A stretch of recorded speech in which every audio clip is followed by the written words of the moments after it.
Olá, eu sou a Catarina e hoje venho dar-te algumas sugestões para a tua prática. É muito comum hoje em dia as pessoas praticarem online, através de vídeos na internet, sem terem um professor em tempo real a poder corrigir. Portanto, estas dicas servem para todos, mas muito especialmente para quem está a dar os primeiros passos na prática. São questões que para mim são essenciais no que toca a praticar com mais conforto e, acima de tudo, com segurança. Vamos lá? A primeira dica tem a ver com a posição sentada, que é das posições mais comuns na prática e que para várias pessoas, mesmo com bastante experiência, pode não ser confortável. Quem tiver uma menor abertura da bacia, os joelhos ficam muito elevados acima do chão, as costas tendem a enrolar e a puxar para trás e a posição torna-se tudo menos confortável. E então vai o professor e diz: vamos sentar de forma confortável, não é? No início da aula, vamos relaxar, respirar tranquilamente. E está ali o aluno a fazer um esforço incrível só para manter a coluna reta. Não é isso que queremos, a postura deve ser de facto confortável e então aquilo que eu sugiro é que uses um bloco. E se não tens um bloco, bem, primeiro aconselho que se não tens um bloco que arranjes, porque hoje em dia é muito acessível arranjar, mas se não tiveres um bloco podes usar uma almofada. Qualquer coisa que seja firme e que tu possas sentar em cima, assim mesmo na ponta, de maneira a elevar a bacia, para quem for no Brasil, a elevar o quadril, para que os joelhos se aproximem do chão. Mesmo para alunos mais experientes que consigam sentar, como eu, com os joelhos no chão, ainda assim, se experimentarem usar algo por baixo da bacia, ficam muito mais confortáveis, o corpo fica muito mais contente, acreditem, especialmente a longo prazo, e nós temos sempre que pensar que temos de poupar o nosso corpo, porque interessa-nos uma prática ao longo de uma vida, que seja uma vida longa e que a prática acompanhe a nossa vida, uma prática a longo prazo. Então vamos aprender a poupar o corpo. Se podemos fazer menos esforço, às vezes a questão não é se conseguimos ou se não conseguimos, não temos que provar nada a ninguém. Então às vezes a questão é mesmo, se o corpo pode fazer a mesma coisa com menos esforço, por que não? Então mesmo quem consegue sentar sem o bloco, eu aconselho a usar um bloco ou uma almofada firme, porque sempre que a nossa anca fica mais elevada que os joelhos, naturalmente a nossa coluna fica mais reta. Então esta é a minha primeira sugestão. A próxima dica que tenho a dar-te é uma questão que para mim é essencial e que tem a ver com segurança, praticarmos com segurança. Eu trabalho muito sobre isto com os meus alunos. Aquilo que eu digo na aula é encaixa a bacia. Os professores com quem vocês praticam podem usar outras palavras para explicar, mas o princípio é o mesmo. Então vamos imaginar que a bacia, ou quadril, como vocês lhe chamarem, vamos imaginar que é um recipiente com água, cheio de água.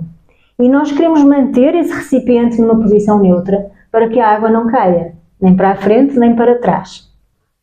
Eu funciono muito por imagens, espero que vos ajude a compreender melhor. Então, se eu fizer isto, muita gente tem esta postura.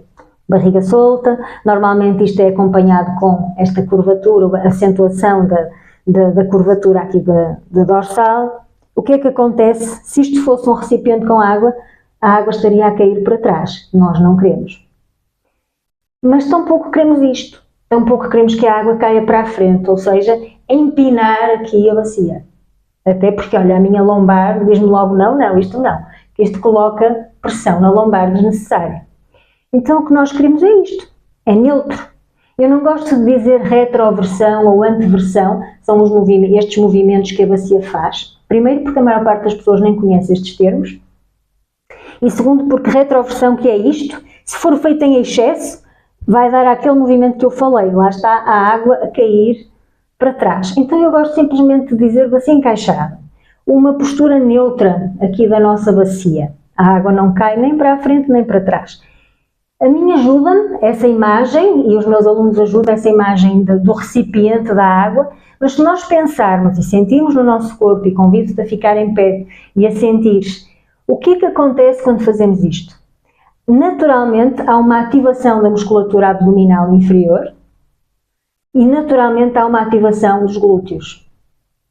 Então eu não digo aos alunos contrai o abdômen e aperta as nádegas, aperta os glúteos, porque não é isso, nós não queremos contrair. Contrair é uma palavra que eu muitas vezes não gosto de usar, porque muitas vezes leva a isto, a contração, não é, sabes? A fechar, a colocar demasiada tensão, e é simplesmente uma ativação. Por isso, quando eu vou colocar aqui a minha bacia numa posição neutra, naturalmente, para que isto aconteça, eu sinto a musculatura aqui inferior do abdômen a ser ativada, não está propriamente o abdômen contraído, tenso, não, é uma ativação suave. A sensação até aqui é que o movimento é assim, olha, esta é a direção que eu sinto aqui, quero que experimentes depois no teu corpo, parece que é puxado aqui nesta direção o abdômen, como se fossem duas cordas que puxam nesta direção. E naturalmente, o glúteo também deixa de estar relaxado e passa a estar ativado, sem estar necessariamente apertado, sabes? É um movimento muito orgânico, muito natural, que te endireita a bacia, que te deixa a bacia numa posição neutra. Lembra-te da água, evitando que a água caia ou para a frente ou para trás. Isto vale para todos os asanas, para todas as posturas. Teres atenção a manter esta neutralidade da tua bacia. O que é que naturalmente acontece? E vem a dica número 3. O que é que naturalmente acontece quando fazemos isto? A coluna cresce. Parece que a coluna naturalmente cresce. E isso é algo que nós queremos observar também ao longo da prática. Manter sempre a coluna alongada. Eu digo muitas vezes, para quem vê os meus vídeos ou para quem faz as minhas aulas, imagina que vais tocar com o topo da cabeça no teto. A sensação é essa. Sabes? Imaginar aqui um fio invisível, como eu costumo dizer, eu e as imagens, a puxar na direção do teto, para termos esta noção de que temos sempre que criar espaço entre as vértebras. Tem sempre isso em mente na tua prática. A bacia encaixada ajuda nisso. Tá? E por isso, manter sempre a coluna bem alongada. O que é que isto naturalmente também traz? São tudo coisas que acontecem quase que em simultâneo, mas falando agora sobre cada uma. Portanto, bacia encaixada, que produz esse alongamento da coluna. O que é muito comum as pessoas fazerem? Fechar o peito. Por má postura, passarem muito tempo sentados hoje em dia no trabalho, sabes, muito trabalho no computador, o telemóvel, ou já para não falar até das questões mais importantes, eu acho que tem a ver com questões emocionais. A região do peito é uma região muito mais vulnerável.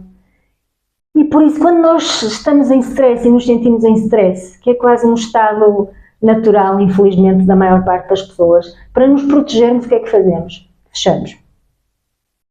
Então, para evitar tudo isso, vamos deitar fora a mochila, que é também uma coisa que eu digo muito aos alunos, vamos tirar a mochila, que às vezes nem sabemos que carregamos, uma mochila invisível, mas pesada, com o peso do nosso mundo, vamos deitá-la fora e abrir o peito.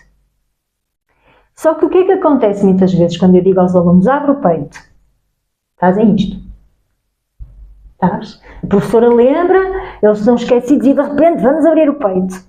Ora, o que é que eu estou a fazer assim? Eu estou de facto a abrir o peito, até demais, mas estou a fechar as costas. E nós não queremos fechar nenhuma coisa nem outra, queremos uma postura neutra. E automaticamente também projetei as costelas para fora e para cima, e acentuei aqui a curvatura da lombar, que é uma coisa que nós não queremos, porque eu acabei de dizer que procuramos uma postura neutra. Portanto, quando for para abrir o peito, sim, rodamos os ombros para trás, mas quero que foques a atenção nas omoplatas ou escápulas, como lhes chamares, pelo nome que as conheceres, estas nossas asinhas aqui nas costas, e quero que imagines, novamente, fecha os olhos e procura sentir, sem alterar a posição da bacia. Lembra-te que a tua bacia está cheia de água, a água não pode cair nem para trás nem para a frente. O que é que nós queremos? Que as omoplatas entrem, imagina elas entrarem para dentro das costas, entrarem, ok? E isso faz com que o peito abra sem exageros. Às vezes por fora é um movimento que nem se nota tanto, como quando fazemos isto, quando abrimos assim o peito, toda a gente vê, toda a gente nota, mas não é isto. Então é algo sutil, em que os ombros vão para o seu lugar, as omoplatas vão para o seu lugar, elas entram nas costas, sem alterarmos aqui a posição da parte inferior da coluna, e assim temos a coluna alongada. A última dica que te vou deixar hoje é sobre os joelhos. Aqui no canal do Atria, no YouTube, temos um vídeo que fala especificamente sobre os joelhos, como manter os joelhos em segurança na prática. Portanto, se quiseres ver mais ao pormenor, aconselho-te a que vejas esse vídeo, e vou deixar só aqui assim uma dica muito rápida de algo que acontece muito frequentemente nas aulas, que são este tipo de posturas em que está uma perna à frente e outra atrás e em que a perna da frente está fletida. Pode ser o exemplo desta posição em que eu estou assim, pode ser com a perna de trás esticada, pode ser com as mãos no chão ou com as mãos fora do chão, o que seja. Sempre que tens a perna da frente fletida, mantém o joelho alinhado pelo calcanhar. Sempre, está bem? Não deixes que isto aconteça, o calcanhar ao levantar, como depois também muitas vezes como consequência acontece. Então, joelho alinhado pelo calcanhar. Não é apenas uma questão de estética, é uma questão de proteção para os teus joelhos. Então estas são as minhas sugestões para a tua prática. Observa estes pontos sempre que praticas e assim vais garantir uma prática em segurança. Espero que seja útil e se tens, poderia falar de tantas coisas mais no que toca a alinhamento. Se tens algumas dúvidas específicas sobre algumas posturas ou o que seja, se tens algumas dúvidas quanto à tua prática, podes deixar sugestões aqui nos comentários, eu agradeço, porque podem servir-me de inspiração para os próximos vídeos. Até à próxima e boas práticas!